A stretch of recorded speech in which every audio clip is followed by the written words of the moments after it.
Hello ఈ healthy and tasty paratha bites మీ కిడ్స్కి లంచ్ బాక్స్లో పెడితే ఆహా హెమ్మీ ఎమ్మీ. ఫస్ట్ 1 కప్ బైసన్ 1 కప్ గోధుమ పిండిని తీసుకొని దీనికి తగినంత కారం, సాల్ట్, అల్లం వెల్లుల్లి పేస్ట్, కొద్దిగా వాముని కలిపి వేయండి. తర్వాత కొద్దిగా జీలకర్ర, కొద్దిగా కసూరి మేతి వేసి కొద్దిగా వాటర్ రైస్ గట్టిగా పిండిని ప్రిపేర్ చేసుకోవాలి.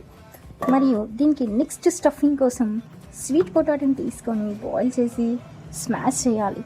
వీటిలో సన్నగా తరిగిన onions, carrot, beans, green chilli, కొత్తిమీర వేసి బాగా కలపాలి. నెక్స్ట్ రుచికి సరిపడిన సాల్ట్, కారం, ధనియాల పొడి వేసి బాగా కలుపుకోవాలి. ముందుగా ప్రిపేర్ చేసుకున్న పిండిని చపాతీలాగా పట్టుకొని స్వీట్ పొటాటో స్టఫ్ని ఒక లేయర్గా అప్లై చేసుకొని వీడియోలో చూపిస్తున్నట్టు రోల్ చేసుకొని ఈక్వల్ పీసెస్గా కట్ చేసుకోవాలి. కట్ చేసిన పీసెస్ని లైట్గా ప్రెస్ చేసి రెండు వైపులా గీతో కాల్చుకుంటే ఎంతో టేస్టీ హెల్తీ యమ్మీ స్నాక్స్.